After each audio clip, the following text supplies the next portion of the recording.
Salut tout le monde, bienvenue à Sous Tension, le show pour les entraîneurs et les passionnés de fitness. Aujourd'hui, je suis accompagné de mon co-animateur Kevin Arsenault. Salut Vince. Grand invité, Martin Allard. Martin, salut les gars. Merci d'être là. Merci de l'invitation. Écoute, pour les deux personnes qui vivent en dessous d'une roche au Québec qui ne te connaissent pas, ma première question pour toi, j'aimerais ça que tu te présentes. Oui, mon nom est Martin Allard.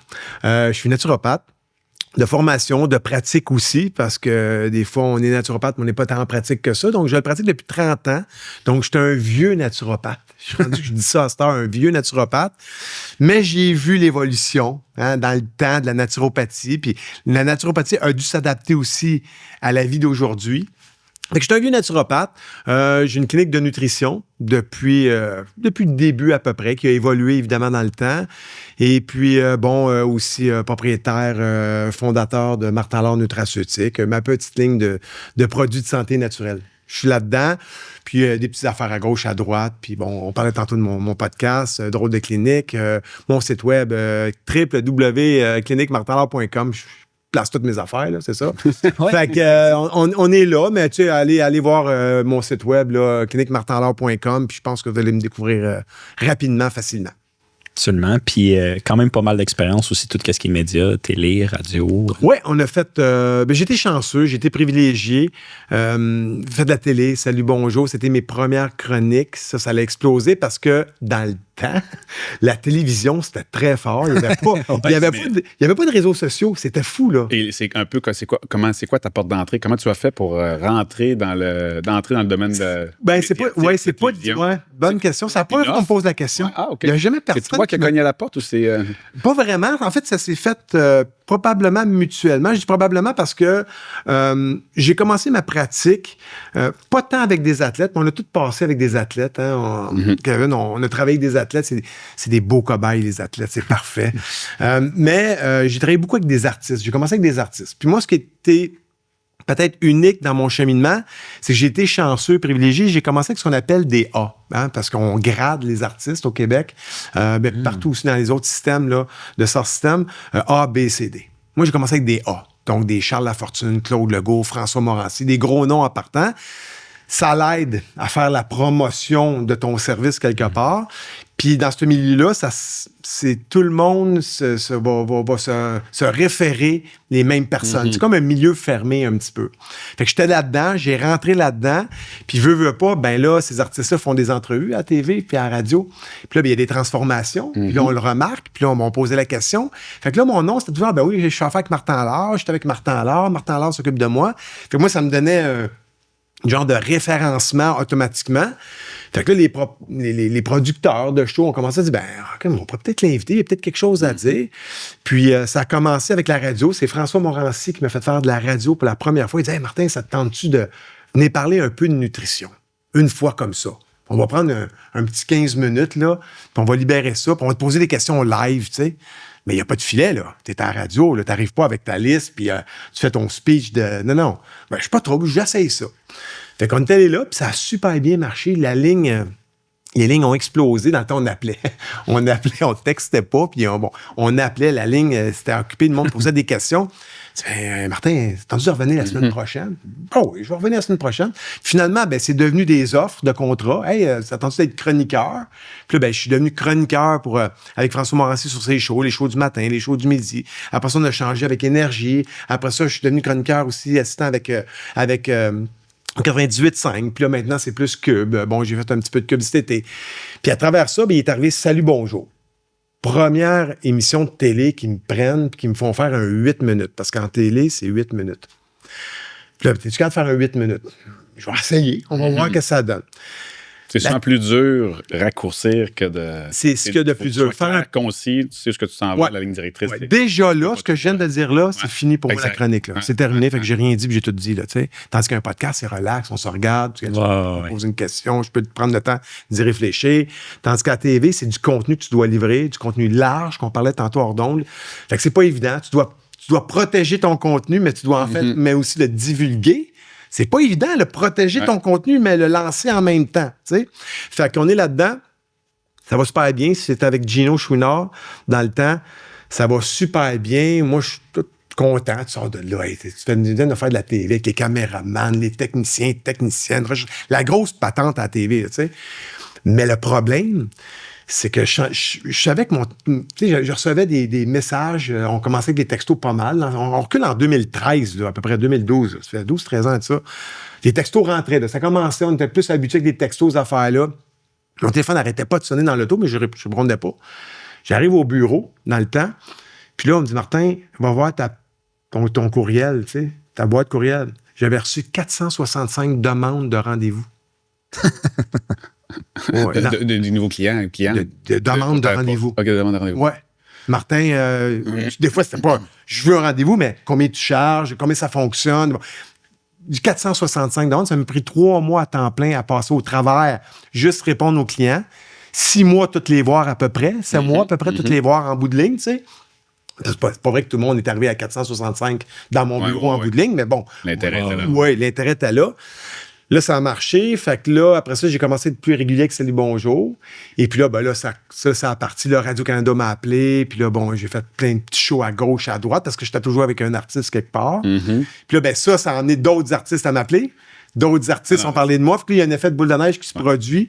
Puis je me suis retrouvé dans les médias comme ça. T'sais, fait que c'est pas... j'ai cogné une fois à la porte, puis la porte s'est ouverte. Mais c'est lequel ton premier client artiste, si on peut le dire, qui, lui, a un peu ouvert la porte? Écoute, là, je suis confus. Ouais, là, je suis confus. C'est loin, hein? Il y en a deux. C'est soit Claude Legault, soit François Morancy. Qui, eux, par hasard, ont fait des recherches sur toi et t'ont contacté. Et là, ça... Ouais, en fait, non, c'est pas vrai. Je suis en train de... Hey, non, c'est pas vrai, tu me rappelles. Ben, là, je te fais... Mon premier client connu, il y en a eu deux. Il y en a un que j'ai accepté, puis il y en a un que j'ai refusé. Hey, je vais le dire. Scoop. Oui, j'ai jamais dit ça à personne. Mon premier client connu, ça a été Bruni Surin. OK. Oui, Okay. je travaillais pour une compagnie qui fabrique des suppléments dans le temps. On recule, là, j'avais 23, 20... Non, j'avais 25, 26 ans, à peu près, là. J'ai 54, faites le calcul, là. Ça fait 25 ans de ça, là. Bruni Surin n'a pas encore fait son 9,84. Son fameux 9,84 au 100 mètres, le record du monde. Là. Mais il n'est pas loin, il est en dessous d'abord des 10 secondes, donc il est des meilleurs au monde. Là. Dans le temps, ça a changé, mais dans le temps, en bas de 10 secondes, là, il y en avait quelques-uns qui le faisaient. Là, fait que, puis ouais, il était venu au bureau, je pense, pour une commandite de suppléments.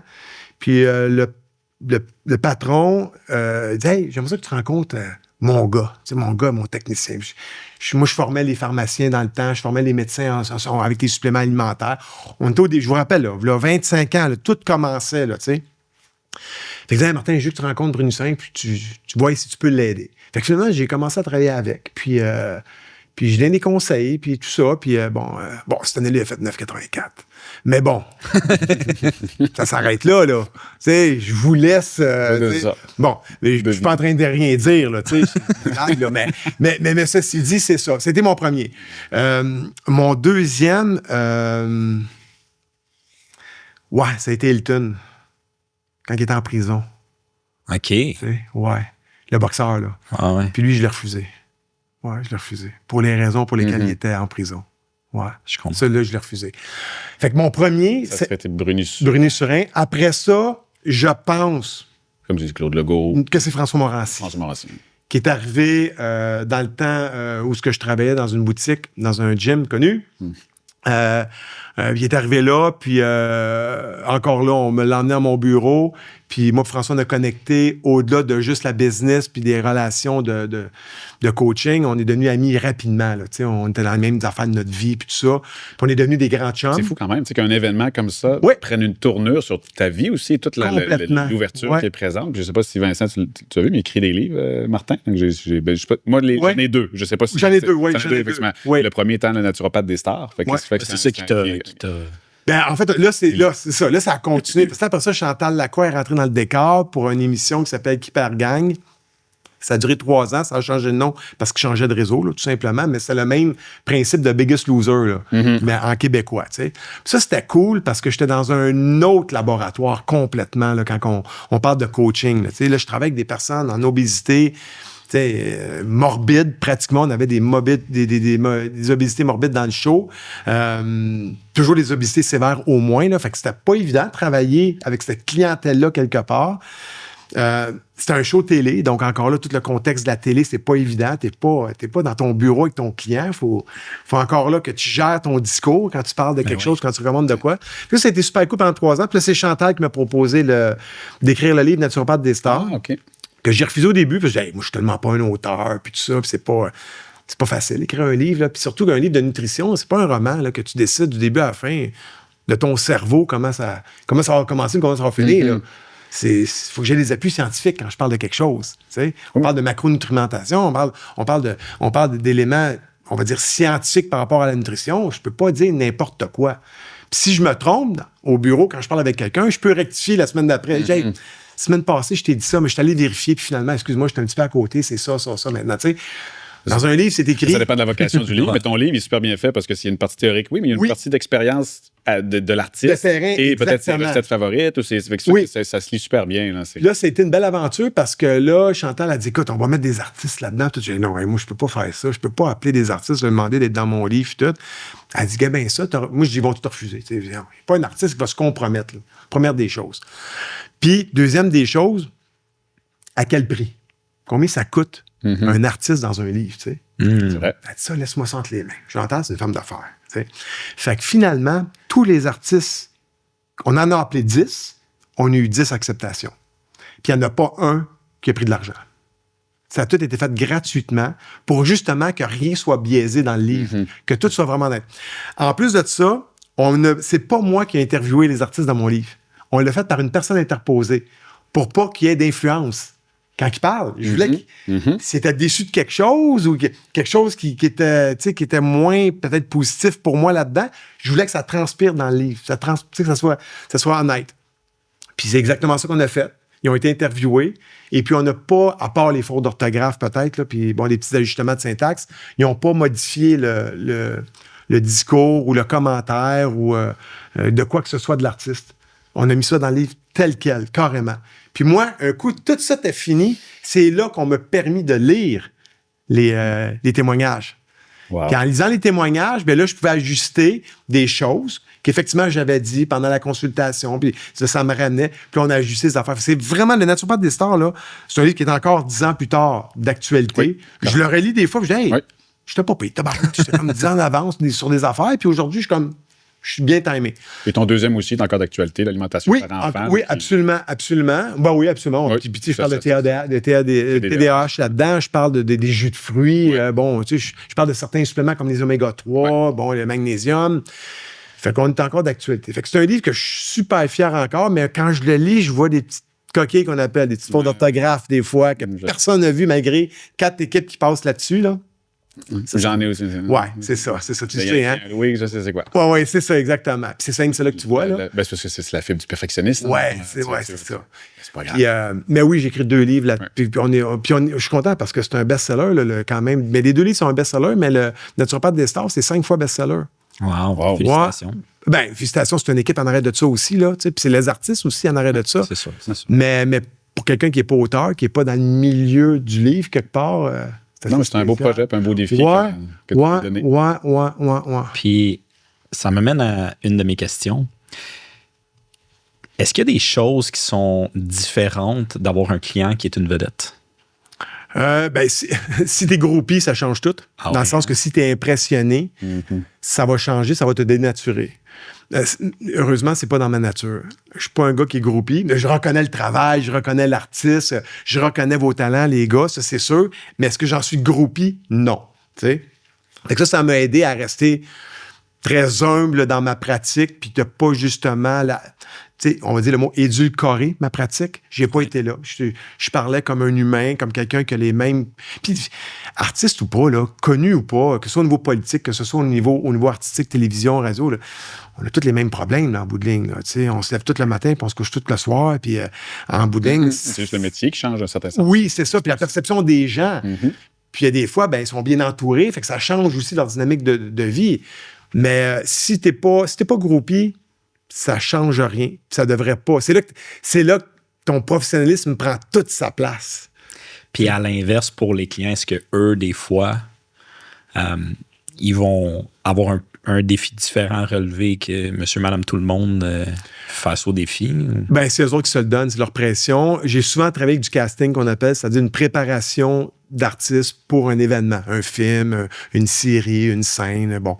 Fait que c'est eux autres ils arrivent déjà. En fait, c'est là que ça se rapproche de l'athlète. Mm-hmm. C'est là qu'un artiste se rapproche de l'athlète dans son mindset. C'est ça que j'aimais. Parce que je venais de sortir d'une période où je préparais des athlètes. J'ai été athlète moi-même, mais après ça, j'ai préparé des athlètes. Puis là, je me retrouvais dans le grand marché. Fait que là, quand les artistes ou des gens avec vraiment des objectifs précis, là, la fibre du coach d'athlète reprenait sa place un peu, puis la relation se faisait un peu dans ce sens-là, là, tu sais. Fait que, ouais, c'est ça. Nice. Puis, y en a-tu déjà qui sont arrivés, là, Martin, tu sais, moi, je suis un artiste, là, hey, là, règle-moi ça, là. Ah ouais, là, faut que... Artiste ou pas, c'est tout demain. C'est ça. Ouais, c'est ça. Règle-moi ça demain, tu sais, puis si possible, à la fin de la journée. Il faudrait pas que je fasse trop d'efforts, puis je me prépare. Exactement. Ça n'a pas rapport que t'es artiste ou pas, je pense. Puis même moi, je suis comme ça dans la vie, quelque part, tu sais. Mais ouais, ça n'a pas rapport artiste ou pas. Il n'y a pas... honnêtement, puis, tu sais, j'ai une conférence que je donne, puis dans ma conférence, j'explique que le fait de travailler avec des artistes, ça me aussi nuit, là. C'est pas juste des avantages. Il y a des gens qui se sont empêchés de venir me voir en pensant que je travaillais juste avec des artistes. Mm-hmm. Ouais. Que j'étais à un niveau de snobisme où ce que là, lui, il travaille juste avec des artistes. Puis que moi, je me pensais de même. Pas du tout, ça n'a aucun rapport. Le côté artistique ou le côté personne connue de ma business, c'était quoi, 10 90% de ma business, c'est du monde comme toi, moi, là, comme nous autres, dans le sens qu'ils ne sont pas nécessairement connus. Fait que ceci dit, il y a des gens qui sont empêchés de venir me voir pendant des années en disant tu m'aurais jamais pris comme client ou j'ai pas les moyens d'aller te voir alors que mes tarifs sont tout à fait normaux. Là. Je chargeais pas plus cher parce que je travaillais avec un artiste, puis je chargeais pas plus cher à l'artiste parce que c'est un artiste. Tu sais. Il y avait aucune raison de ça. Mais c'était la perception des gens, puis ça me nuit à ce niveau-là un petit peu. Mais comme je disais, quand je commence ma conférence, j'explique que chaque personne qui rentre dans mon bureau est considérée comme un artiste, comme une vedette, comme une star. Fait que la journée que vous mettez le pied dans mon bureau, que vous soyez Jean-Jacques, Nathalie, Yvette, tu deviens une star pour moi. Je te travaille comme une star. T'es mon produit quelque part, puis je veux que mon produit soit à son meilleur. T'sais. Pas le meilleur, à son meilleur. Je le compare pas à rien, à elle-même ou à lui-même. T'sais. Ouais. Cool. Ouais. Puis, tu mentionnais tantôt que tu as 30 ans d'expérience. Depuis tes débuts à aujourd'hui, c'est quoi les plus gros changements que tu vois dans le marché? Ou... Que je vois dans le marché ou par rapport à ma pratique? Les deux? Les deux. Oui, les deux.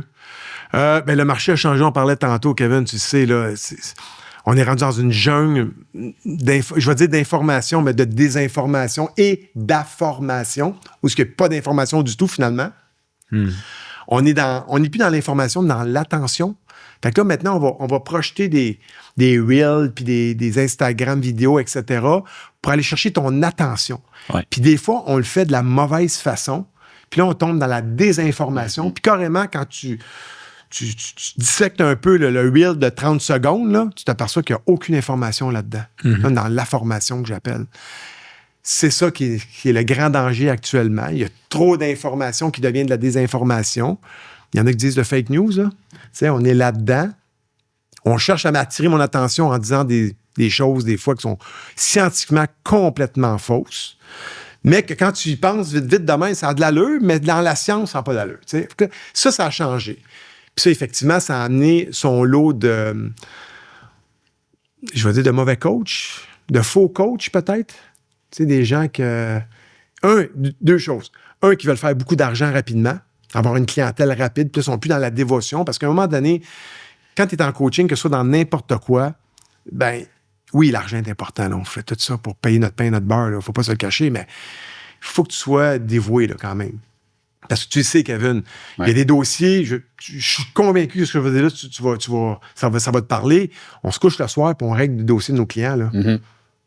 Non. J'ai donné ça, peut-être que je pourrais travailler avec ça demain. OK, demain, je vais envoyer un petit texto. Je vais juste dire qu'on... On est là-dedans. Il y a une dévotion dans notre métier parce qu'on travaille avec la santé. Puis les gens nous confient leur santé puis leur bien-être. Ça, c'est pas des frigidaires, là, tabarouette qu'on me confie. C'est pas, elle vient réparer ma balayeuse, là. Non. C'est pas grave, ta balayeuse, elle va pas bien puis je l'ai mal réparée, là. Mais si ta santé va pas bien à cause de moi, personnellement, je dors pas bien que ça. Ouais. Fait que quand tu vois ça tout arriver, là, je me dis, OK, là c'est pas évident. Là. C'est pas évident pour le consommateur. C'est là que je me suis immiscé, puis avec Vincent, on a créé LIFT parce que j'ai fait mon bac en kinésiologie, j'ai fait mon bac en nutrition, ma maîtrise. Pour moi, d'avoir un bureau dans un centre de conditionnement physique ou d'autres entraîneurs qui ont fait une formation de fin de semaine ou juste une compétition, puis sur un bureau, pour la protection du consommateur, je trouvais que ça demande un peu plus. Puis même que LIFT, puis nos étudiants, on le dit, là, continuez à vous former, soyez des éternels étudiants. Tu sais, j'ai fait 11 ans d'université, je continue encore à suivre la formation parce que plus tu en connais, plus tu as de cordes à ton arc, plus tu es capable d'aider tes clients. Tu sais, on veut le bien-être, on veut aider nos clients à avoir des résultats, Fait que c'est un peu pour ça que j'ai créé LIFT en disant, OK, là, je veux vraiment que les coachs sur le terrain soient mieux formés. Fait que pour essayer d'aider indirectement ces clients-là, que ces coachs-là vont venir servir. Donc, je leur disais, allez à l'université, allez faire votre bac en kinésiologie ou en nutrition. Mais il me dit, Kevin, j'ai 2 enfants, je veux changer d'emploi. T'as tellement raison. Je fais comme, je comprends ta réalité. Donc, pourquoi pas le créer à l'externe? Parce que moi, je les encourage, parce que je suis... Tu la réalité du terrain quand tu vas les coacher. Tandis que des fois, à l'université, on est là 15 ans encore. On traîne encore des notions de 15-20 ans que là, il faut... Exact. Puis tu leur donnes une ligne de coaching qui est vraie, qui est scientifiquement vraie, qui est plausible par les réalités du terrain. Ouais. C'est ça la différence qu'on n'a pas sur les réseaux sociaux présentement. Ouais, ça c'est la première chose que j'ai remarqué pour répondre à ta question qui est tough. Je ne voudrais pas être un jeune coach qui rentre parce que... Se démarquer du lot, c'est ça actuellement. C'est qu'on voit, c'est tout le monde a un micro, donc qu'est-ce qui fait que... Exactement. Chaque génération a ses défis. Là. Oui. Dans le temps, c'était trouver un micro, il n'y en avait pas. Là, aujourd'hui, il y en a de trop. Bon, OK, chaque génération a ses défis. Puis l'autre affaire, c'est par rapport à ma pratique. J'ai beaucoup évolué, moi, je pense, dans les 2-3 dernières années, où ce que je suis devenu, Kevin, puis c'est là peut-être que tu vas me ramasser, je suis devenu un peu moins technicien dans mon approche. Tu sais, macronutriments, micronutriments, tu sais. Puis je suis devenu un peu plus humain. Tu sais, j'ai commencé à dire à mes clients, attendez une minute, là, la nutrition, là, c'est pas juste l'assiette, là, c'est peut-être 13, 14, 15 pouces au-dessus de l'assiette. Ton cerveau. Mm-hmm. Comment tu penses? Parce que si cette journée-là, c'est une mauvaise journée pour toi, j'ai beau te mettre l'assiette parfaite devant toi, 3 repas par jour, tu sais, elle ne sera même pas métabolisée correctement. Mais c'est bien, cette approche-là aussi. Ouais, parce voilà. On travaille avec un humain, puis il y a un comportement alimentaire, puis on veut quelque chose de durable dans le temps. Fait que des fois, travailler juste avec une assiette, ça va être bon durant le processus, mais après ça, une fois que tu as atteint ton résultat, si tu n'aimes plus ton assiette, ben là, même au début. On travaille le comportement, puis la vision de l'alimentation. Le mindset, puis ça a enlevé de la pression aux clients quand on leur parle. En tout cas, moi, je leur parle. Puis ça m'a enlevé de la pression, moi, en tant que coach, quelque part, parce que je me dis, OK, je suis pas dans les statistiques. Là. Je peux baisser les épaules un peu, là, puis je peux laisser mon client parler un petit peu, parce que je ne suis pas en tout là, j'arrête pas de parler. Mais il peut me parler de ses émotions, il peut me parler de sa vie familiale, de ses enfants, entre deux dictions de protéines puis de glucides. Là, on n'est pas obligé d'être tout le temps là-dessus. Mm-hmm. C'est pas vrai que c'est juste des glucides. C'est pas vrai qu'on est juste de protéines. Là. C'est pas vrai. Là. On est d'autres choses aussi. Là. Fait que ça, ma pratique a changé là-dedans. Ouais, je suis devenu moins technicien un peu. Intéressant. Ouais. Puis, par rapport à ça, le fait que les gens et donc tes clients éventuels sont exposés à plein de désinformations puis arrivent informés, mais faussement informés puis tout, est-ce que ça t'amène des défis, des fois que tu dois comme rééduquer tes clients ou avoir une approche que là, ils vont dire « Ouais, mais là, j'ai vu telle affaire. » Ouais, ça, c'est mon dada. Ça, j'aime ça. Ah ouais. Parce que là, c'est là que le technologue en moi prend sa place. Puis c'est là que là, je me redressais un peu sur ma chaise. Ça me challenge même dans l'émotion. Là, je me sens attaqué personnellement. Fait que ça me permet de mettre les pendules à l'heure. Puis, tu sais, on a quand même des appuis scientifiques sur lesquels on peut référer notre client maintenant. Dis, regarde, je vais t'envoyer un petit lien web, là. Va lire ça. C'est écrit par telle personne, tu sais. Fait que là, ça peut rassurer. Fait que oui, ça, j'aime ça parce que ça, c'est du terrain, là. C'est bon, mais j'aime ça. Ça, j'aime ça. Puis le client, ça me prouve que le client, au moins, a cherché de l'information. Il n'a peut-être pas trouvé la bonne. C'est pas de sa faute parce que son algorithme est peut-être comme ça. Puis s'il est sur TikTok, c'est autre chose. TikTok nord-américain, TikTok chinois, c'est pas le même algorithme, là. Fait que ça challenge. Puis ça amène des nouvelles discussions de radio. J'ai fait Cube cet été avec Marc Boilard, tu sais. C'était souvent les sujets de discussion, là, à un moment donné. Ils disaient, OK, qu'est-ce qui se dit sur les réseaux? On m'aurait pas posé cette question-là il y a 10 ans, là. T'sais. Là, maintenant, on me pose des questions pour on me challenge. Mais, ce que j'ai remarqué, puis ce qui est drôle, c'est que, tu te rappelles, vous vous rappelez, les gars, tu sais, la créatine, là. Là, c'est revenu la grosse vedette, là. La grosse star des suppléments, là. Ça fait quoi? Ça fait... Moi, j'ai pris de la créatine personnellement, là, j'avais 21 ans. Fait que ça fait 34 ans que j'ai pris de la créatine qui commençait à arriver au Québec, Canada. Ça commençait à arriver, là, je me rappelle. Là, dans le temps, c'était Pro Circuit qui l'importait. Je pense que c'était le premier. Fait que ceux qui connaissent... Moi, je connais pas ça. Oui, c'est ça. De l'époque. Oui, Manuel dit ça. Fait que la créatine, on connaît ça depuis longtemps, là. Puis les études, oui, il y en a beaucoup. Puis c'est les mêmes études que là, 25 ans, à peu près, qu'on relance aujourd'hui. Il n'y a pas eu tant de nouvelles études sur la créatine depuis 10 ans, là, tant que ça, pour être bien honnête. Ce qui a changé les conclusions des Exactement, c'est les mêmes conclusions, c'est les mêmes affaires. J'ai participé à une étude avec McGill, moi, puis en 97, je pense. Puis c'est les mêmes conclusions qu'aujourd'hui. Mais là, les réseaux sociaux nous font croire qu'ils viennent de découvrir de quoi. Mais, tant mieux, parce que ça amène la créatine au moins. Parce que, il me semble de mémoire, là, est-ce que ça fait peut-être un 5-7 ans, là, dans les compagnies de suppléments, ils cherchaient à aller commander de la créatine, mais vu qu'une superstar, une influenceuse avait parlé de la créatine comme étant que ça pouvait améliorer le gonflement, le développement des fessiers, les filles avaient commandé de la créatine. C'était backorder partout. Mon Dieu, je ne savais même pas celle-là. Fait qu'on voit des masses, des mouvements de masse qui peuvent se produire par les réseaux sociaux qui sont présents. Je parlais à mon fabricant, il dit, Martin, il dit, là, à peine de 6 mois, je vendais 500 pots par mois de créatine. Là, puis on est dans le domaine sportif quand même. Là. Puis il dit, pour aucune raison, je suis monté à 5000. Pour aucune raison. Juste par les réseaux sociaux. Puis c'est correct parce que c'est un bon supplément, c'est facile, ça coûte pas cher, c'est accessible, tout ça, quand il vient de la bonne place, évidemment. Là. Mais bon, ils nous font croire qu'ils viennent de découvrir de quoi. C'est juste ça. C'est le sujet de l'heure. Ouais, sujet de l'heure, alors que ça existe depuis longtemps. Ça, c'en est un bon, mais des fois, ça va être un sujet de l'heure qui ça sera peut-être moins. On parle du keto, par exemple. Comme si on venait de découvrir le keto. Qu'on entend, là. Donc, ouais, c'est ça. Il y a des gens qui doivent arriver dans ton bureau en disant, moi, je veux faire le régime keto, tous les jours. Le régime paléo. Carnivore, on les nomme toutes. Là, on est là-dedans. Le végé aussi, évidemment, c'est pas évident à gérer parce qu'on est dans le flexi-végétarisme, dans le semi-végétarisme, le véganisme versus le végétarien versus le végétalien. Là, on est dans des lexiques de mots. Fait que comment qu'on dirige le client là-dedans? Puis il y a des clients qui sont juste mal dirigés aussi par le beau-frère, la belle-sœur, puis le cousin qui a entendu dire que, puis que là, sont là-dedans. Fait que on a de la job. Mais avant, on avait de la job à informer le client qui partait de 0. Ouais. Là, des fois, il arrive à 5 sur 10, il faut le ramener à 3, puis le repartir comme il faut, tu sais. Ça fait partie de la job d'aujourd'hui, puis la business d'aujourd'hui. Pour tous les professionnels, en vrai, autant médecins que je pense que dans tout. Physiothérapeutes. Je suis sûr que les médecins reçoivent des patients, puis que le patient, il arrive dans le bureau en disant, j'ai regardé sur Internet, j'ai trouvé... ChatGPT me dit que... C'est ça, exactement. Fait qu'on est là-dedans. Fait que je suis content parce que ça oblige des organisations comme l'IF, comme tu es en train de monter, à être top of the notch là, en termes d'éducation. Puis ça stimule des gens comme moi à aller vers des institutions comme toi. Puis, hey, je vais m'en mettre à jour un peu. Hey, je vais acheter une information qui est claire, nette et précise. Puis après ça, qu'il y a un petit peu d'à gauche, un petit peu d'à droite là-dedans, on verra. Mais il va me donner la ligne au moins. On est là-dedans. Puis si on veut que les gouvernements... que les lois 99 puis que les articles 31 de la loi sur les codes des professions changent, il va falloir qu'on utilise ce chemin-là de l'éducation. On ne sera pas reconnu parce qu'on est des bons businessmen. Là. Ça, c'est sûr.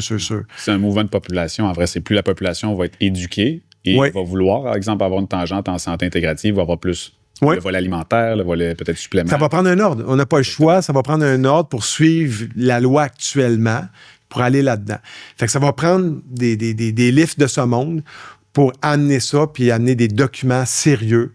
Parce que là, c'est un petit peu à gauche, à droite. Là. Tu l'as dit, tu peux faire un concours, puis après ça, partir de ta business de coaching, de nutrition. Tu prends la même diète que tu as faite pour ton concours, tu la donnes à tous tes clients. Là. C'est ça. Fait qu'on est là-dedans. Là. Exact. Écoute, nous, on a créé quelque chose, je ne dirais pas inventé. Il y a peut-être quelqu'un d'autre sur la planète qui y a pensé. Là, mais en tout cas, ici, on a eu l'idée de... on a nos formations, le curriculum classique, musculation, nutrition sportive, niveau 1, 2, 3, où tu as tes attestations de réussite, qui est la norme. Fait que l'entraîneur, il va faire sa formation, puis après, il fait son examen. Moi, quand je l'ai fait il y a 20 ans, c'était comme une fin de semaine, puis là, tu avais ton examen. Oui, c'est ça. Mais là, on a décidé de créer la certification LIFT, où quand tu as fait ces 6 formations-là, là, on t'envoie Kevin qui s'est enregistrer, faire des exercices tout croche, puis on veut que tu nous expliques en vidéo comment tu conseillerais ton client qui te montre, hey, j'ai fait l'exercice de même, des faux cas clients, mettons. Oui, absolument. Quel plan d'entraînement tu ferais? Ça serait avec des petits pièges un peu là-dedans. Oui, mais tu sais, des vraies situations, parce qu'il n'y a pas un client qui n'a pas de piège, en fait. Là, non, c'est ça. Je veux voir l'étudiant être capable de bâtir un plan d'entraînement. C'est bon, ça. Pour être corrigé, puis il y a des étudiants ou étudiantes qui vont faire le plan, puis je fais non. Tu me refais le programme parce que XX raison. Donc, moi, ce que je veux, c'est améliorer la qualité sur le terrain. Fait que je peux pas juste donner la formation, les gens passent un examen à choix de réponse, s'en vont sur le terrain, puis en vrai, je prône pas ma mission. Donc, je m'assure pas du résultat global. Fait que, c'est un peu de donner quelque chose, mais on n'analyse pas les prises sanguines au niveau des médicaments. Moi, je veux analyser ce que mon étudiant a réellement retenu. Donc, de là, la certification LIF qui sera jamais parfaite, mais qui va au moins être un... il n'y a aucune formation, même universitaire, qui est parfaite, là, on s'entend. Là. Mais oui, je pense que vous êtes sur la bonne voie. Puis honnêtement, moi, j'y crois. Ça va prendre des gars comme vous autres pour retracer la voie. Je dis bien retracer la voie. Parce que là, c'est un petit peu n'importe quoi. Là. Ouais. Même la naturopathie, là, je veux dire, il y en a des bons, des pas bons. Là, Il y a des meilleures écoles que d'autres aussi. Oui. Puis moi, je prône la spécialisation beaucoup. Quand même, ça veut dire qu'à un moment donné, il faut que tu te spécialises. Tu peux pas être bon dans tout. C'est pas vrai. Tu peux être bon dans tout quand tu veux faire un peu de tout puis que ton client t'en demande pas plus que ça, mais si à un moment donné, tu veux devenir un peu spécialisé, tu n'as pas le choix de délaisser certains aspects de ta pratique pour te concentrer. Fait que, je pense que l'IF va peut-être emmener le coach à trouver à un moment donné une voie aussi là-dedans. Puis vous allez peut-être aussi développer des spécialisations d'entraînement X, Y, Z, comme en médecine, ils font. Hein? Oui. Médecin généraliste, puis après ça, tu deviens cardio, tu deviens néphro, tu deviens, comme tu dis, pédio. Fait que, c'est ça. J'ai, je pense, une bonne question pour toi, Martin. J'aimerais ça avoir ton opinion sur ça. OK, je vais poser à d'autres invités. Oui. Dire, OK, fait que là, je suis... un bon classique. Okay. Je vais te stats. J'aimerais ça avoir ton opinion sur Ozempic. Tu as eu probablement toute la même opinion de tout le monde. Là. J'ai des clients Ozempic beaucoup. Ozempic, et on va parler de toutes les liraglutides, les sémaglutides, là, parce qu'à cette heure, il en sort une nouvelle à chaque 3 semaines à peu près à TV. Là. Bon, il y a deux aspects là-dedans. Il y a les diabétiques, que c'est une chose, puis ça, on en parlera après. Puis il y a les non-diabétiques qu'ils font pour la perte de poids. Pour la perte de poids, c'est un des pires pièges qui n'existe pas présentement. Mais encore là, il y a un bémol. Rien n'est jamais tout blanc, rien n'est jamais tout noir. Moi, j'ai des clients qui sont Ozempic, mais qui sont suivis à ma façon. On travaille avec l'Ozempic à ma façon, avec le protocole médical, il faut que je le dise. Je n'interviens pas dans le protocole médical, mais j'interviens sur toute la sphère de sa vie alentour de l'injection. Là. Au niveau de son nutrition, de son entraînement, de son mode de vie, tout ça, pour avoir une maximisation. Puis on le voit, là. Au lieu d'être à, 2 mg d'Ozempic, le médecin l'a descendu à 0,50, 0,25, là. Juste parce qu'on a négocié le mode de vie alentour. Ça diminue les effets secondaires, ça diminue l'impact négatif de la molécule dans l'organisme humain. Puis en bout de ligne, le client, il est quand même en éducation pendant sa transformation. Parce qu'avec le problème qu'on a avec l'Ozempic, le début, c'est correct. Le début, c'est correct. On connaît les effets secondaires, nausées. Il y en a qui passent par-dessus ça. Il y en a que Moi, j'ai eu des artistes, puis je peux le nommer parce qu'il l'a dit lui-même, et dans mon podcast Drôle de clinique, et aussi en médias. Laurent Paquin, il a commencé sur l'Ozempic. Il est obligé d'arrêter un de ses shows à un moment donné pour aller vomir. Là. Pendant le show, là, c'est là qu'il a dit, OK, moi, ça marche pas, mon affaire. Là. L'effet secondaire versus l'effet primaire, ça se parlait pas. Là. Fait que... Il y en a comme ça. Mais il y en a que ça va bien. J'ai eu compte d'autres clients que les nausées n'ont pas vécu ça, pas de pancréatite. On a fait un suivi avec son médecin au niveau de la thyroïde, par exemple. Tout est beau. Bon. Toute la nomenclature des effets secondaires, il les a pas. Ça va bien. Il semble être compatible avec ce médicament-là. Mais on a fait une éducation en parallèle de son alimentation, de son mode de vie. Hein? De sa façon d'être aussi dans ses activités physiques, dans ses dépenses énergétiques. Fait qu'en faisant cette rééducation-là, le client va arriver au bout du chemin de l'Ozempic parce que la lune de miel de l'Ozempic, c'était après 18 mois. Je ne sais pas si on vous en a parlé. OK, c'était après 18 mois. Ça veut dire que quand ça va bien avec Ozempic, ça va bien aller après pendant 18 mois. Après ça, qu'est-ce qui va se passer? Tu n'auras plus de résultats. Tu vas atteindre l'objectif pharmaceutique, physiologique du médicament qui est d'à peu près moins 20% sur ton poids. Donc, tu vas perdre 20% de ton poids, puis rendu là, il n'y aura plus d'effet. Un peu comme bien des hormones, quand les stéroïdes, les athlètes vont prendre des stéroïdes. À un moment donné, il y a un dosage physiologique, là, qu'il n'y a plus d'effet potentiel qu'on veut. C'est à peu près 18 mois. 20%. C'est soit ces deux-là. C'est soit ton 20%, soit ton 18 mois. Mais si le client n'a pas été rééduqué pendant ce temps-là, il recommence à zéro. Là. Passe égaux, mais tu ne réclames pas ton 200. Là. Il recommence à zéro. Mais là, il n'y a plus de solution. Ils viennent de l'exploiter. Fait que là, on se retrouve avec des problématiques encore pires. Même affaire avec les bariatriques. Même affaire. Tu t'en vas te faire ta chirurgie. J'ai beaucoup de respect pour les gens qui passent par ce chemin-là parce qu'une chirurgie, c'est une chirurgie. Il m'a dit « Ah, mais il a pris le chemin facile. » Pardon? On va te faire opérer, là. C'est pas le chemin facile. C'est un chemin, tout simplement. Mais s'il n'a pas été rééduqué, parce que moi, je travaille avec des bariatriques beaucoup avant 2020. Puis après 2020, je travaille avec des Ozempic. C'est même clientèle, pas même patente, tout simplement. Mais j'avais le même problème. Je veux dire que si tu ne prends pas la peine de t'éduquer de ton alimentation, puis tes dépenses énergétiques, puis ton mode de vie pendant ta bariatrique, la bariatrique, la lune de miel est de 5 ans. Après 5 ans, 65% des gens qui ont perdu du poids le reprennent. Wow.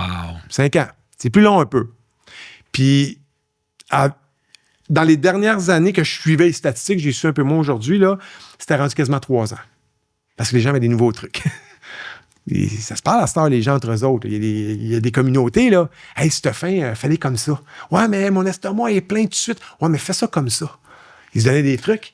Puis ça devrait aussi parce que la réalité est tellement vraie que c'est l'éducation qui passe pour encadrer les clients, mais ceux qui vont faire une chirurgie bariatrique ou qui prennent Ozempic, les professionnels derrière qui les accompagnent devraient... Il n'y en a aucune. On est à zéro. On va faire la chirurgie, puis après ça, la personne s'en va, mais c'est vrai que ce qui a fait que la personne a pris du poids, c'est tellement multifactoriel, l'obésité, là, on rentre dans tout le... Oui, là, on rentre dans une discussion. Il y a plein de choses, mais il y a quand même un travail à faire à ce niveau-là. C'est pas de le mettre de côté en disant j'ai la solution. Non, tu as une partie de la solution qui est l'Ozempic qui va t'aider. Exactement. Ou la chirurgie bariatrique, mais on n'arrête pas là. Donc, ça veut dire qu'il y a des choses à changer au niveau de l'alimentation. C'est comme l'athlète qui prend des anabolisants. Tu peux aller vers ça, là, si tu es dans la convention de ça, mais c'est une partie, là. Dans tous les sports, culturisme, là, c'est pas vrai que c'est juste les anabolisants, là, c'est pas vrai, là. C'est une bonne partie, là, on pourra en parler, mais c'est pas vrai. Si ton alimentation ne suit pas, ton mode de vie ne suit pas, à un moment donné, c'est le cœur ou les reins qui vont lâcher le navet, là, qui vont quitter le navet. Fait que c'est un peu la même affaire que l'Ozempic, pour répondre à ta question précisément.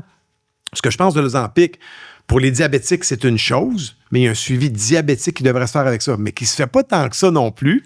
Un autre problème là. Puis pour ceux qui sont non diabétiques, qui utilisent l'Ozempic, ben au moins trouver quelqu'un qui va vous guider dans l'éducation pour que rendu à la fin du chemin, si tout va bien avec l'Ozempic puis votre médecin, ben que vous soyez avancé dans le projet, pas retourner à la case départ. Moi, c'est ça que je dis aux gens. Au moins, si tu arrives, tu as changé ton alimentation, ta famille a changé son alimentation, ton chum, ton mari a pris la peine de changer son alimentation aussi, ben là, tu n'es plus dans l'influence de l'obésité. 54% dans un couple, hein? 54% de l'influence d'obésité, c'est de 54%. Ça veut dire que tu as une chance sur 2 que si ton chum ou ta blonde est en surpoids, que tu sois en surpoids. Ouais, associé. Fait que si, alentour de toi, tu t'es éduqué, mais tu as éduqué ton monde aussi alentour, parce que si t'es maman, t'es papa de famille, tu as éduqué ton monde alentour, écoute, tu viens de faire avancer ta famille. C'est pas mal, là. Fait que c'est ça qui est... Fait que ça démontre l'importance de l'environnement aussi. Ouais, moi, je dénonce pas Ozempic, parce qu'on se bat contre une multinationale pharmaceutique. Là. C'est pas Martin Lande, naturopathe, qui va aller faire coucher. Là. C'est pas vrai. Là. Mais, OK, vu que mes clients sont tellement assurés que c'est le bon chemin pour eux autres, bien là, je vais mettre mon énergie, et non pas à parler contre Ozempic, mais à leur donner des options en parallèle d'Ozempic pour faire, moi, ma job de naturopathe. Parce qu'Ozempic, c'est une job de médecin puis de pharmacien. C'est pas une job de naturopathe. On n'est pas en loi, on n'est pas réglementé pour ça. On n'a pas le droit même d'aller négocier la médication auprès d'un patient, d'un médecin. On n'a pas le droit. Mais ce que je peux faire, par exemple, c'est l'accompagner dans tout le reste de sa vie, par exemple. L'accompagner et lui donner le contrôle et de redevenir le centre de sa vie et de dire, OK, je me prends en charge. Et donc, tandis que prendre le médicament ou la chirurgie, c'est comme hors de notre contrôle. Je le fais ou je l'utilise et j'attends que les résultats arrivent. Tandis que devenir un acteur en disant, je fais faire attention à mon exercice physique, à mon alimentation, à mon sommeil, à mon stress de vie, en concomitance avec soit j'ai subi la chirurgie ou je prends l'Ozempic, ça devient un marqueur parce qu'une fois que le 18 mois passe ou le 20%, l'Ozempic débarque, mais tu as encore tes bonnes habitudes de vie qui fait que tu vas maintenir. Puis alentour de toi, tu as construit quelque chose autour de toi qui va te réinfluencer positivement. C'est ça qu'on oublie dans le cheminement personnel aussi. C'est OK, si mon conjoint, ma conjointe s'est transformé aussi, ben si moi, à un moment donné, je lâche prise un petit peu, puis je me décourage, ben j'ai une influence positive avec moi, là, présentement. Fait que c'est ça mon opinion d'Ozempic. Parce qu'on connaît les effets secondaires, là, on le sait. Là. Puis penses-tu que des clients qui en prennent pas, ça a un effet négatif? Parce que moi, je regarde ça, puis perdre du poids, c'est vraiment, vraiment pas facile. Moi, je vais le dire. Pire qu'avant. C'est un défi, là. Mais il faut que tu changes toutes tes habitudes de vie. Ouais. T'as certains deuils à faire, whatever, tu sais. Mais là, tu vois ça passer, puis là, tu te dis, attends, là, moi, je suis celui qui va travailler comme un mongol, qui se tu sais, whatever, tu te pèses, tu regardes dans le miroir après 2-3 mois, puis tu trouves que c'est lent. Oui. Puis là, tu vois les autres qui te disent moi, je prends ça, puis ça va bien.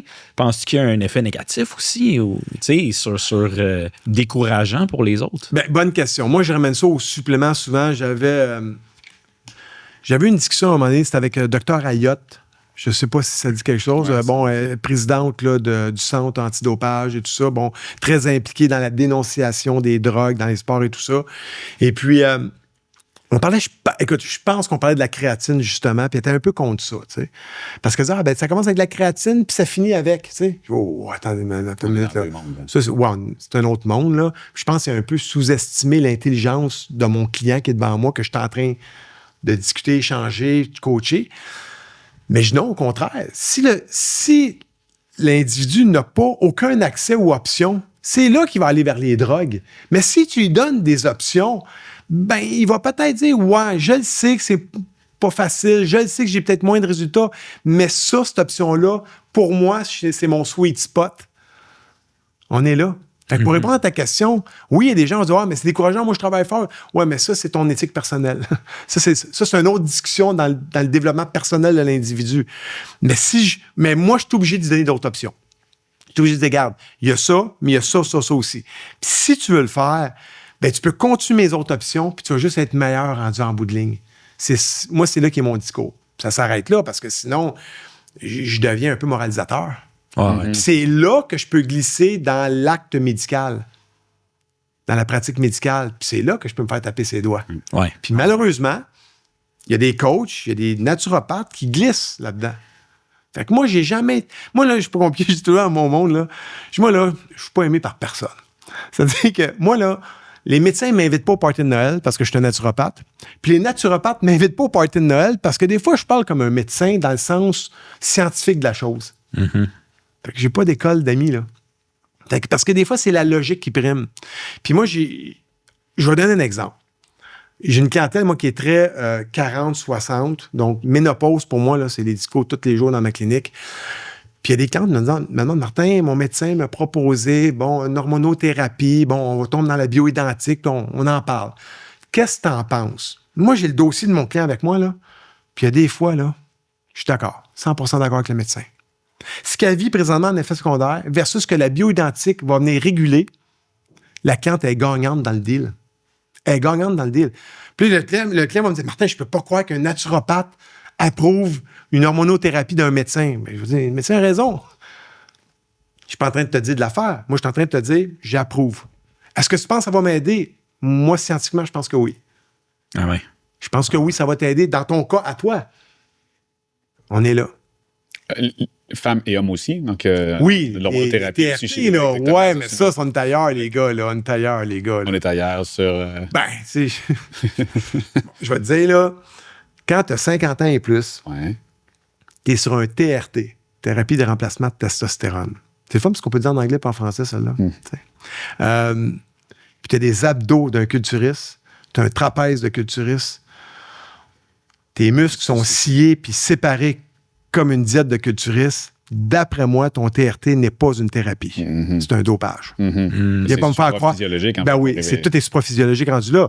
Oh non, moi je prends un dosage physiologique. OK, combien? On se dit des chiffres. Mettons, je prends des nantates, 400 mg par semaine. Excuse-moi, tu n'es plus dans le physiologique. Il n'y a pas un médecin qui va te faire prendre 400 mg ou même 200 mg par semaine. Puis après ça, il va te checker. Puis si tu es dans le haut de la loupe, là, il va te redescendre. Il va te mettre moyen de la loupe. Fait que quand tu es rendu que tu as des abdos et tu as un look de culturiste, mais que tu es en TRT, je doute que tu es en TRT. Tu es en dopage, tout simplement.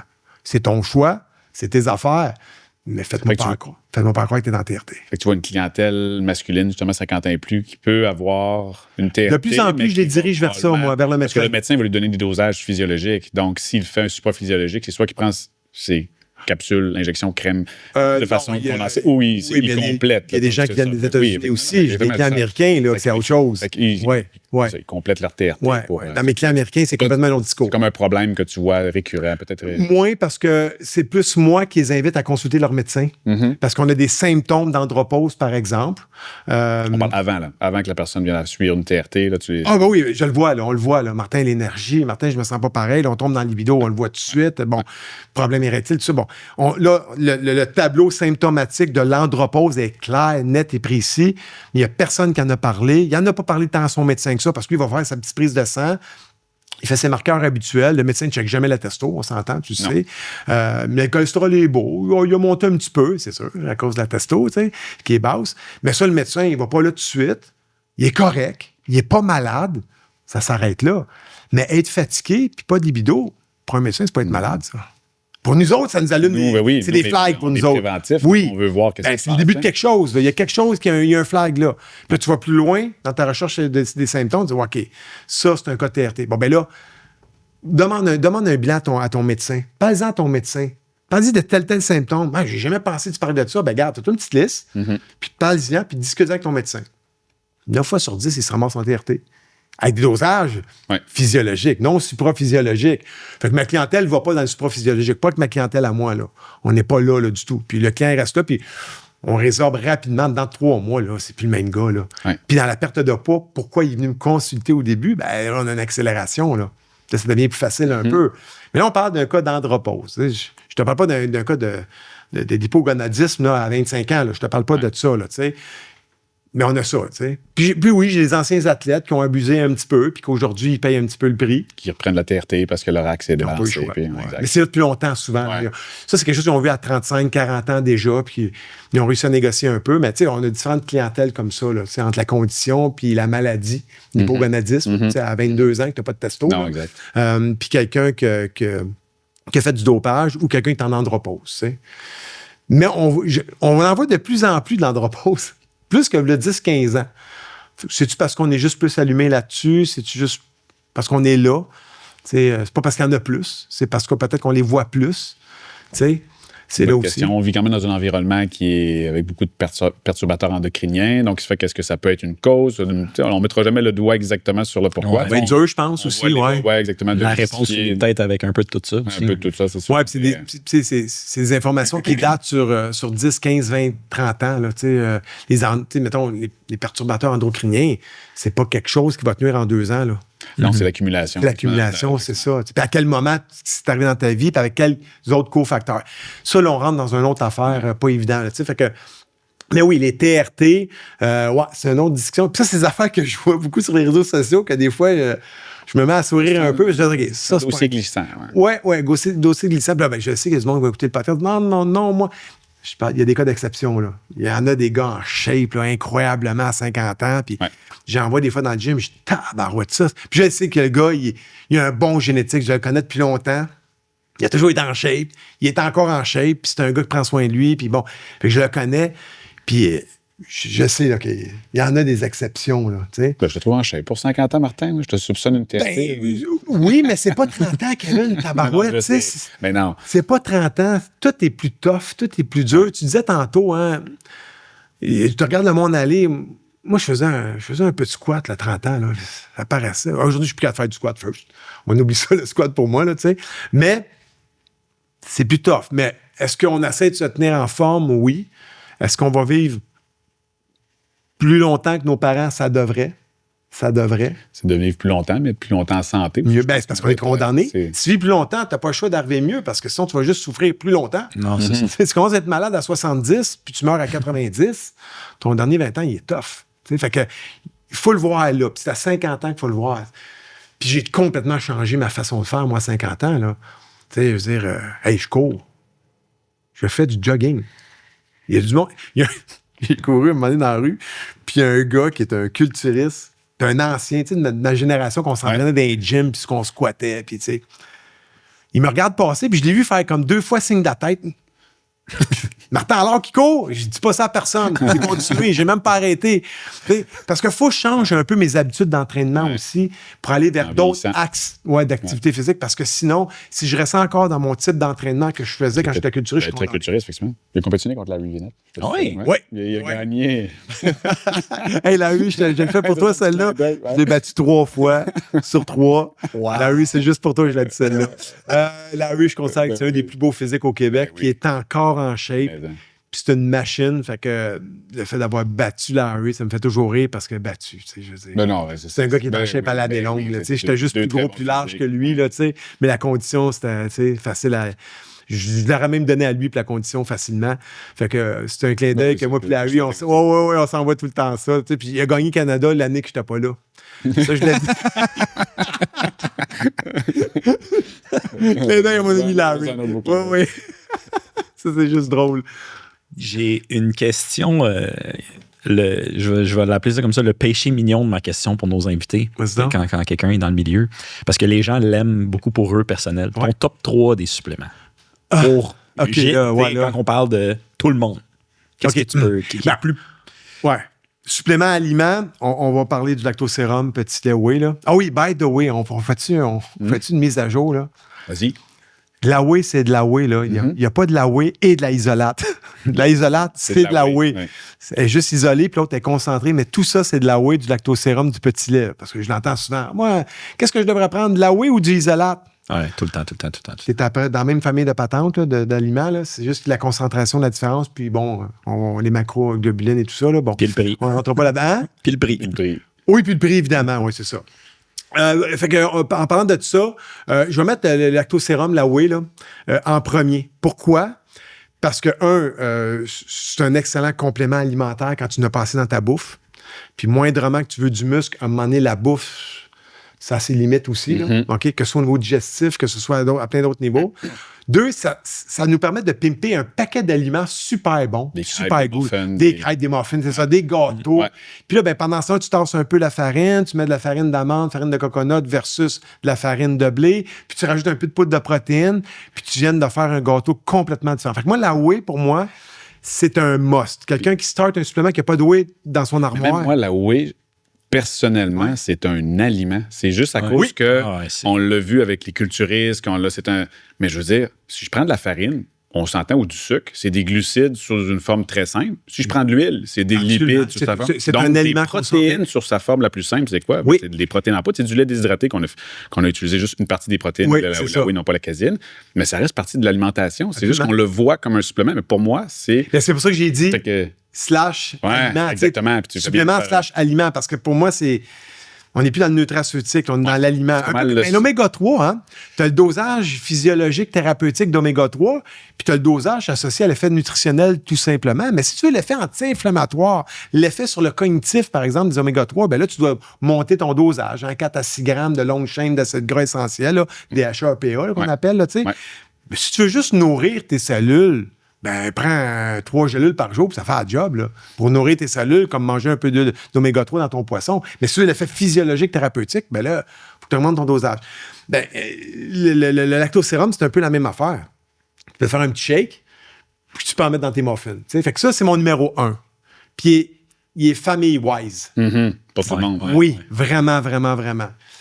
Moi, tu sais que j'ai été critiqué, moi, parce que à Salut Bonjour, j'ai fait une chronique sur des aliments, puis comment pimper ces aliments avec de la whey, la protéine, dont des muffins. Ouais. Ah ben oui, j'ai été traité de dopeur d'enfant. Là. Ça, c'est la vision que les gens ont. On parle de 10 ans. Mais moi, je parle de 10 ans. Mais tu sais, compare là avec... J'ai des enfants, des nourrissons, des bébés. Oui. On leur donne en famille, en Falac, Nutramigène. C'est des... Lactosérum. C'est lactosérum. On leur donne des chèques de protéines, là, je veux dire, c'est un peu... Mais ça en vient à tes muffins. OK, tu l'as pas pensé. C'est un comparatif. Là, mais oui, on me dit, non, tu dopes nos enfants. Attendez, mais entre la science puis l'acceptation sociale, en nutrition, c'est 10 ans. Ah ben écoute, on parle de 10 ans. Maintenant, tu vas... Le coconut. Moi, quand j'en ai parlé, là, saturé, on n'en veut pas. J'ai eu la radio a eu des grosses plaintes, là. Puis je ne veux pas nommer qui a fait les plaintes et tout ça, là, mais des grosses plaintes. Parce que c'est un gras saturé. Attendez une minute, l'acide palmitique, l'acide stéarique dans son environnement naturel versus l'acide palmitique-là dans du Nutella, c'est pas le même impact, le même enjeu métabolique. Là. Exactement. C'est pas du tout la même affaire. Saturés, oui. Il y a des mauvais. Comme il y a des bons gras trans, voilà. qui, la vache dans les produits laitiers, c'est bénéfique. Gère des gras trans qui sont bénéfiques. C'est même cancéroprotecteur. Mais les soins industriels, non. Fait que c'est tout le temps nuancé. Mais exactement. Les publics aiment ça noir ou blanc. C'est mauvais des gras saturés ou c'est... Exactement. Puis même la science a mis du noir ou blanc à un moment donné. Ouais. Fait qu'on est là-dedans. Parce que moi, j'ai été critiqué pour avoir sollicité un peu l'huile de coconut puis d'avoir parlé en promotion. Puis aujourd'hui, tout le monde sait que c'est bien fait. Exactement. Un autre exemple de la science versus l'acceptation sociale, les quatre groupes alimentaires. Des groupes sanguins. Santé Canada. Non, les groupes alimentaires. Du guide alimentaire canadien. Oui. Et moi, j'ai dénoncé les produits laitiers pendant des années. Là. En 2019, en 2019, ils ont tout changé ça. Mais jusqu'en 2019, là, j'étais une bébête naturopathe qui dit n'importe quoi. Puis en 2019, ils l'ont tassé. Mais moi, je me fiais juste à la science. Puis même, ceux qui font présentement la promotion des produits laitiers à la TV, c'est des génies. Ils se sont adaptés à ça aussi.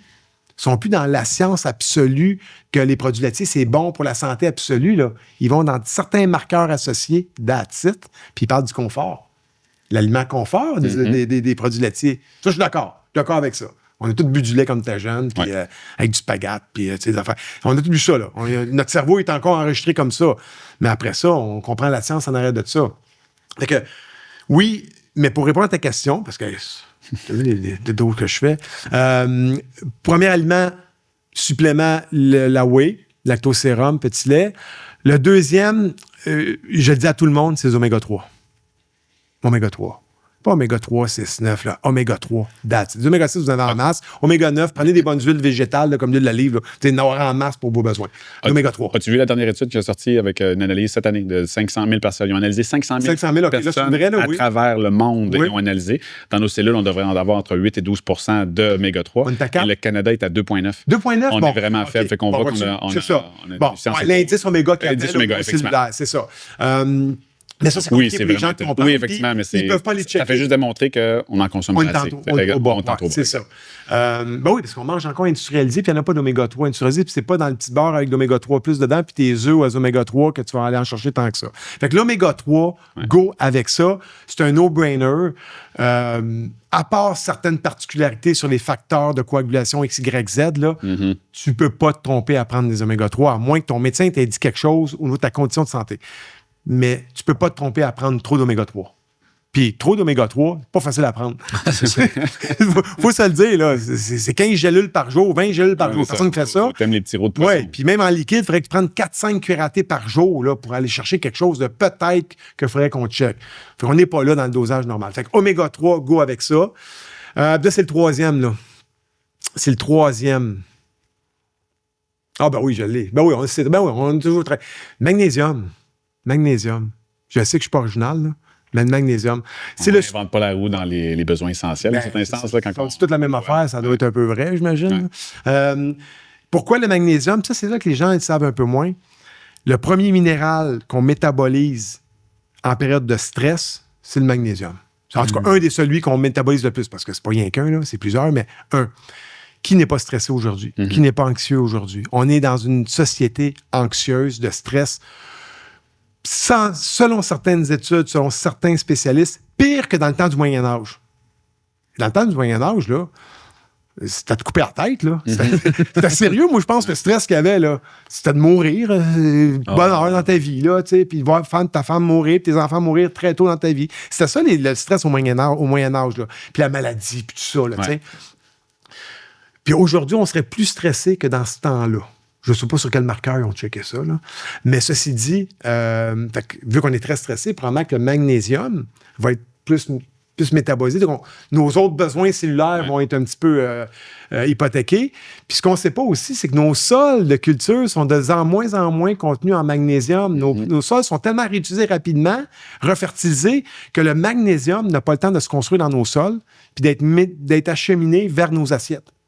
Puis dans les processus de transformation alimentaire, il est détruit aussi quelque part. Fait que notre outtake de magnésium est plus élevé que jamais, puis notre intake de magnésium est à son plus bas de notre histoire de l'agriculture. Magnésium. Exact. Ouais. Entièrement d'accord. Tu sais, le magnésium, on l'a... Oui, il y avait l'atome central de la chlorophylle, c'est du magnésium. Fait que tu sais, les légumes de couleur verte, tu vas être ça. Mais aussi, si on recule de plusieurs dizaines de milliers d'années... C'est pour ça qu'ils sont verts. Il y avait beaucoup de magnésium. Oui. Ça, ils seraient rouges si arrêtent d'hémoglobine comme nous autres. Là. il y avait beaucoup de magnésium juste dans l'eau. L'eau des rivières, l'eau des qui ruisselle avec les roches, etc. Fait qu'on avait une grande apport. Notre corps a été fait, on s'entend, le magnésium, plus on lit, et plus je lis, au début, c'était, ça participe dans 300 réactions. Après ça, dans 500. Ouais. Les dernières, les auteurs mentionnent 800 réactions. Tu vois que c'est... T'es vraiment up-to-date, Kevin. Ça participe dans... Tu sais, je viens d'apprendre de quoi? Je pars d'ici avec 800. Non, mais on est rendu à 800. Puis dans ce qu'on appelle la libération de l'énergie, le cycle de Krebs, je ne vais pas en perdre quelques-uns, mais sur les 8 étapes, il participe dans 6 des étapes. Donc, dans la libération d'énergie du corps humain, la stabilisation de les molécules d'énergie, d'ATP qu'on appelle.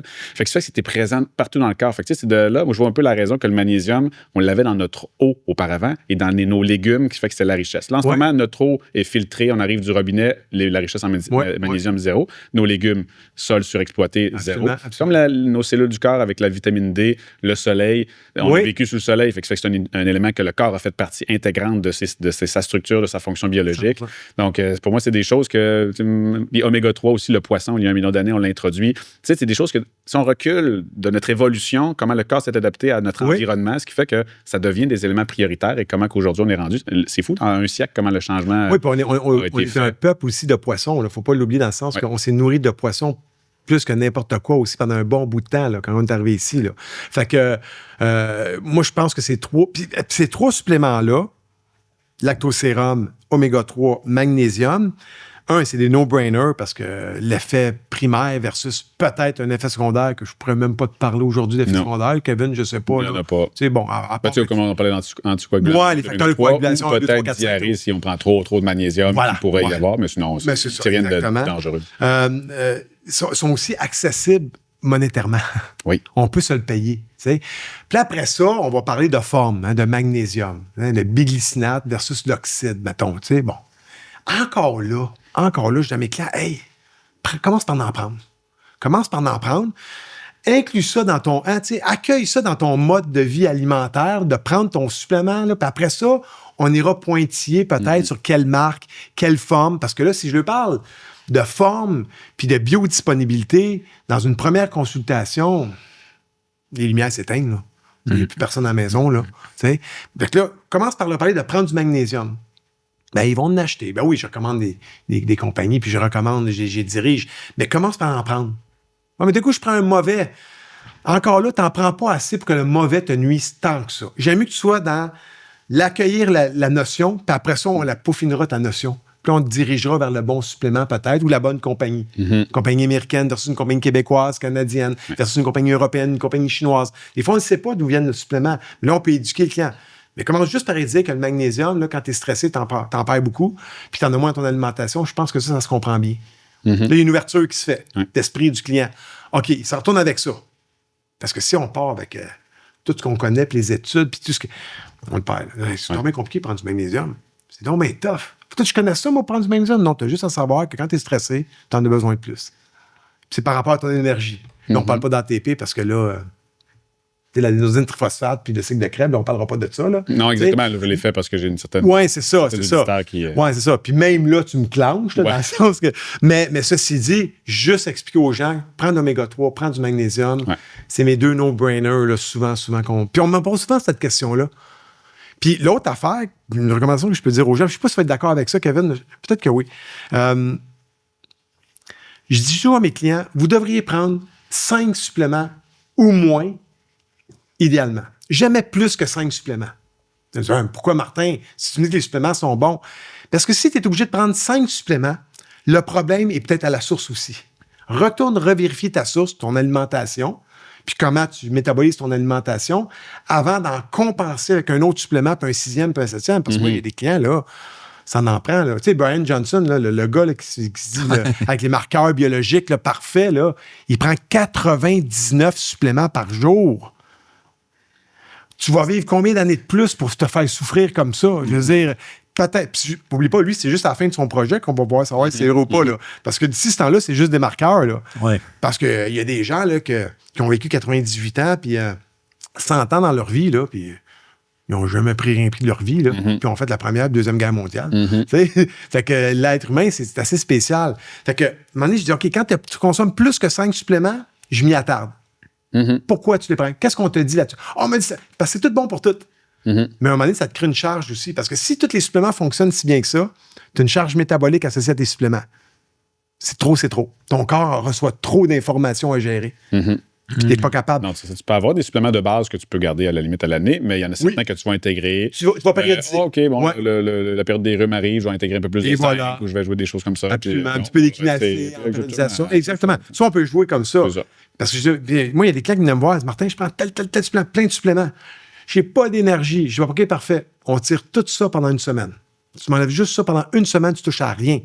Après 5-6 jours, Martin, j'ai déjà plus d'énergie. Quel qui était pas bon là-dedans? Non, il était peut-être tout bon. Trop. Va trop t'entraîner dans une journée. Tu me parles de ton lendemain. Mais trouve une périodisation d'entraînement avec un trainer qui te dit exactement comment t'entraîner. Ton volume d'entraînement est géré. Tout est géré. Le lendemain, tu vas être plein d'énergie. Entraîne-toi trop, tu n'auras pas d'énergie. Simplement, c'est la même affaire. Ouais, je trouve ça bon comme conseil parce que, aussi, à un moment donné, quand tu tombes dans le monde des suppléments, puis tu t'en prends, puis tu vois un résultat positif, ben là, tu as un peu le fear of missing out. De là, tu lis un peu, puis tu te dis, ouais, mais là, ça, c'est bon pour telle affaire, là, ça, c'est bon pour mon sommeil, là, ça, c'est bon pour mes hormones pour l'homme, là, c'est tout naturel. Puis comme, ben là. Puis je suis sûr que quand tu c'est vrai ce que tu dis là. Mais quand tu fais ta formation en naturopathie, je suis pas mal certain que quand tu fais tes courses, faut que j'aille m'acheter ça, faut que j'aille m'acheter ça. Il y a une déformation qui se fait, puis il faut pas glisser là-dedans aussi, parce que tout est bon à un moment donné, mais on pourrait dire la même affaire avec les entraînements. Tous les entraînements sont bons.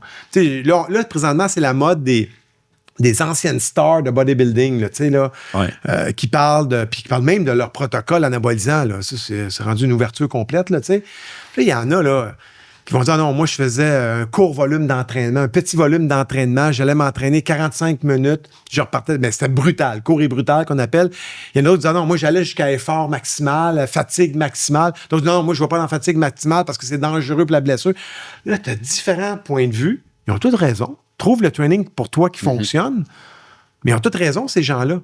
Donc là, si tu commences à tout écouter ce monde-là, puis c'est là le problème des réseaux sociaux, là, tu tombes dans la jungle. Là, t'entends tous les cris, là, les bébêtes, les singes, la girafe. Là, t'entends tous les sons en même temps.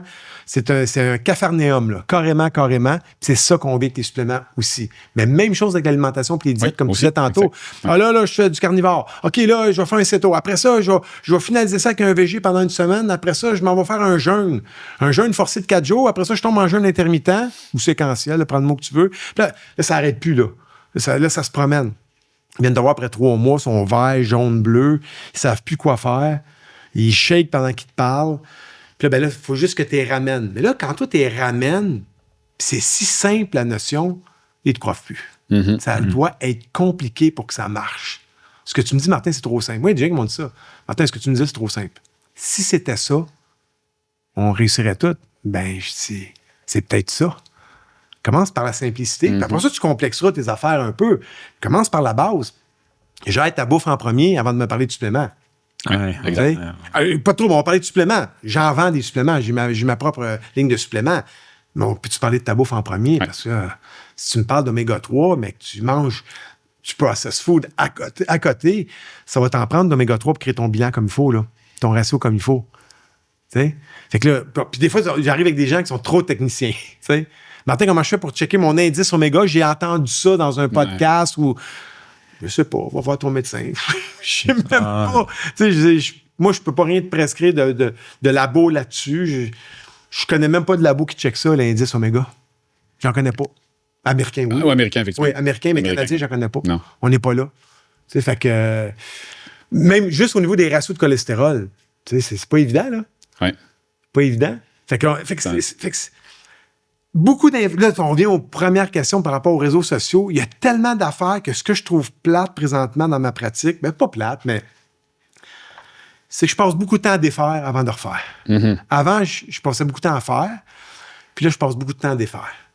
à rassurer. Mais je pense que les gens ont besoin aussi. Par exemple, toi, tu vas être une figure de référence pour ta clientèle qui fait qu'ils apprennent des choses. Je vais demander à Martin qu'est-ce qu'il en pense. Oui. Puis là, tandis que les gens qui n'ont pas de référence, qui n'ont pas de personnes compétentes derrière, c'est là que pour eux, ça peut être plus dangereux parce qu'ils vont faire de l'essai-erreur de leur côté. Donc, de là, la place d'avoir un professionnel. C'est là qu'on va battre l'IA. C'est là qu'on est encore en tant que coach de terrain qu'on va battre l'IA. Parce que l'IA se base encore, je ne sais pas combien de temps, mais que sur des statistiques effectives. Ce que tu m'as dit tantôt comme étude, là, l'IA, c'est tout ça. Mm-hmm. Mais le comment, du pourquoi de l'expliquer, puis de parler juste de stress, puis comment tu te sens, puis regarde, je sais, ces temps-ci, tu vis des choses difficiles, je pense que le magnésium va t'aider un petit peu même à dormir mieux, peut-être. Ça, l'IA n'aurait pas te l'expliquer comme ça. Pas encore. L'IA n'est pas encore dans l'émotionnel personnalisé, il n'est pas encore là. Il en fait un peu, là, mais c'est du émotionnel rationnel, là. Il est là-dedans. Puis il se base juste sur des statistiques actuelles.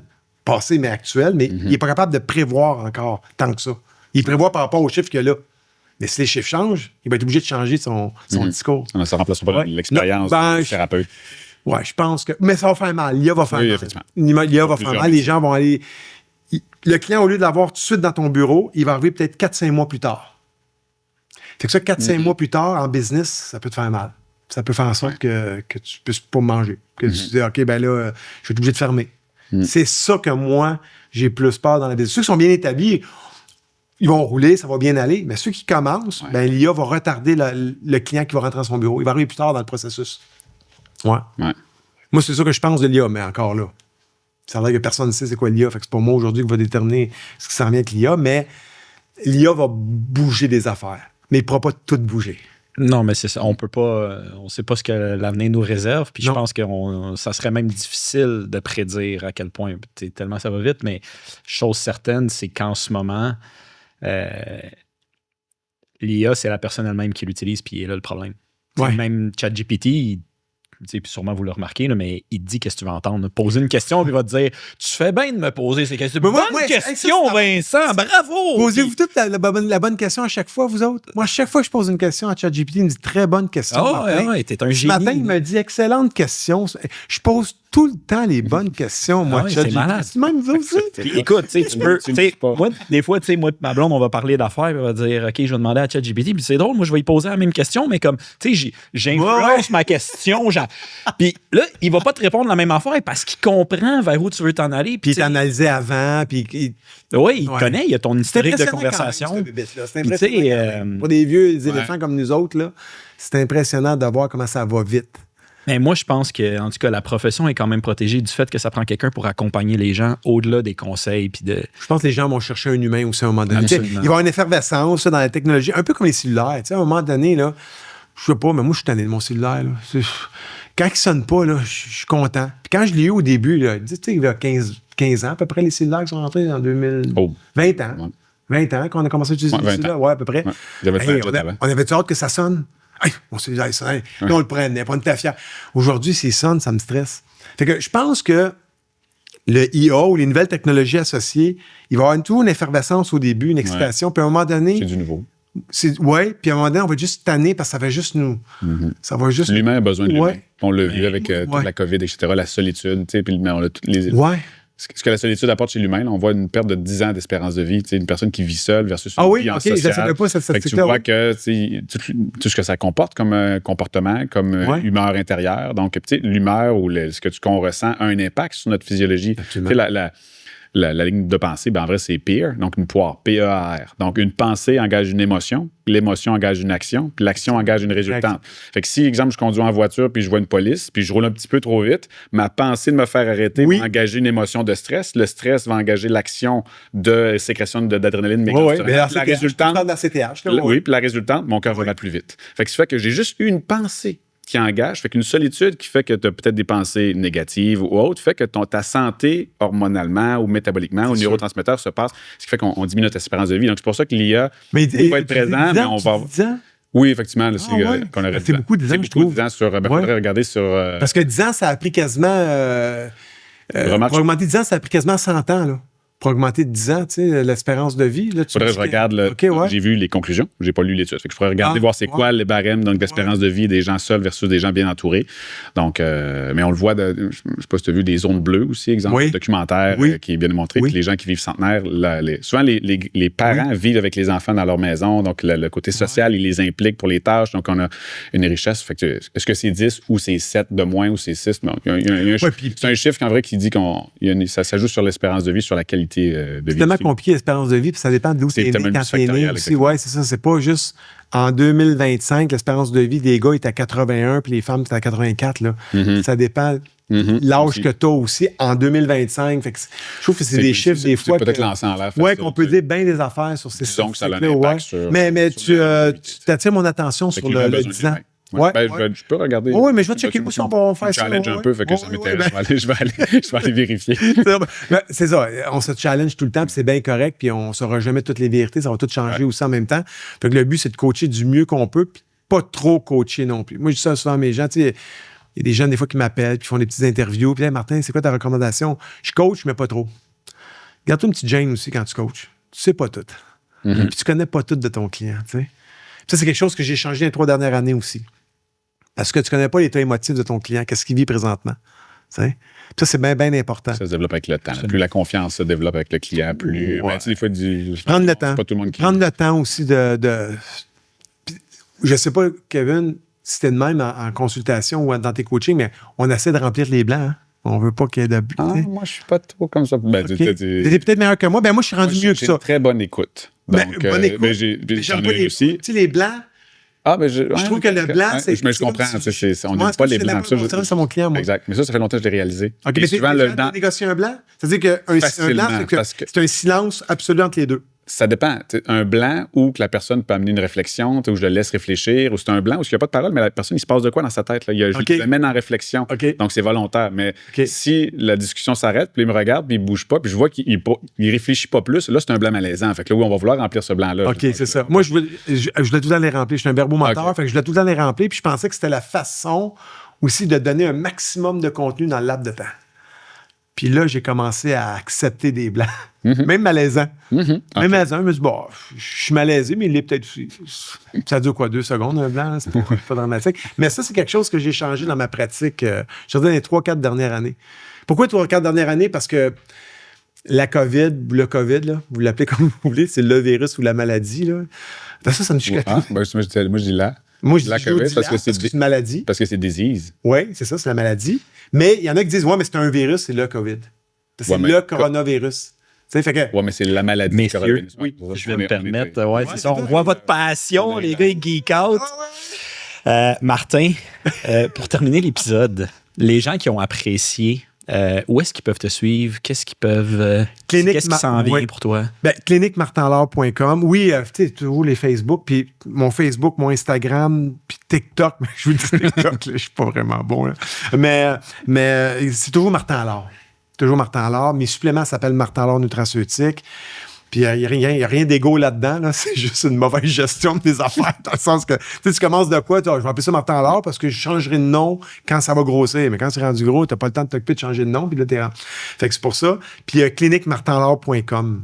Là, vous allez avoir accès à toutes mes affaires sur ce site web-là. La boutique, c'est la même chose. C'est une boutique transactionnelle. Mais vous avez accès à mes podcasts gratuits, au contenu gratuit comme on fait tous. Là, allez là, puis vous allez apprendre à me connaître, ceux qui ne me connaissent pas. Puis ceux qui me connaissent déjà, alors venez me revoir. Super. Moi, mon mot de la fin, Martin, tu disais tantôt que tu n'avais pas d'amis parce que, bon, les naturopathes, les médecins, nous, on est tes amis. Notre auditoire aussi. C'est vraiment cool. Puis Kevin, j'ai toujours eu beaucoup de respect. On a commencé ensemble au gym. Puis j'ai vu Kevin arriver au gym. Puis j'ai vu Kevin se démarquer au gym. Ça, je ne te l'ai jamais dit. Je te le dis de vive voix. Il est arrivé au gym...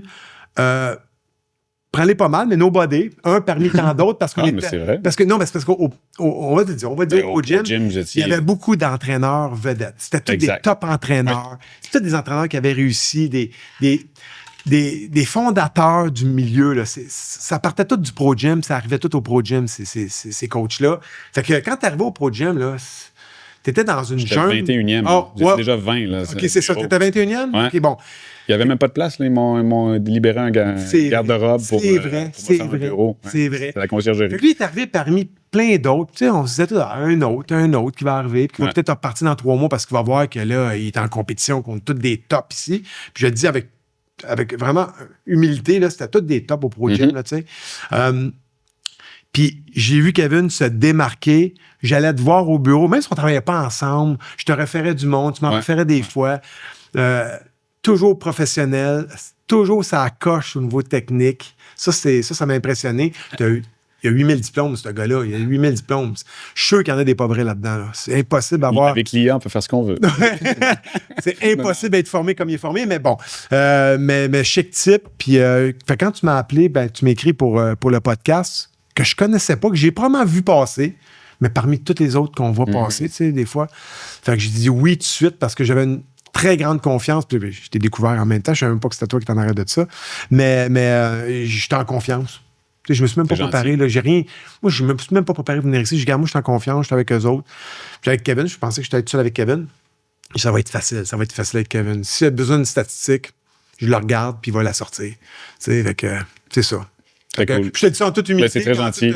Franchise, puis je suis pas en train de licher quoi que ce soit, là, mais je suis juste en train de te dire que tu fais une bonne job, vous faites une bonne job, puis je vais promouvoir l'IF le plus que je peux parce que je sais que c'est en bonne main. C'est de même que je vois ça. Puis on s'entraide pas assez entre nous autres, puis entre les vieux de la vieille, là, on devrait pas être en compétition, on devrait juste s'entraider. Fait qu'on est tous là. Exact. Ouais. Good. Puis écoute, il en reste moins qu'il en restait. Si tu là. repars ton podcast, tu m'inviteras. Oui, écoute, ça va être fait, là. C'est char. Je m'en vais dans le char tantôt, je fais un téléphone, puis tu vas recevoir ton invitation, là, tu sais. Puis parler d'autres choses que de juste de nutrition tout le temps, puis juste parler d'humain en arrière de tout ça aussi. Puis ton cheminement, moi, je veux savoir, parce que là, on a parlé de mon cheminement. Entrepreneurial. Puis... Ouais, avec un cheminement. Messieurs, il va falloir vous garder ça pour ça. Oui, exactement. Hey, merci beaucoup. Merci. Puis, Merci, Martin. technique incroyable. Merci tout le monde. À bientôt. Bye-bye.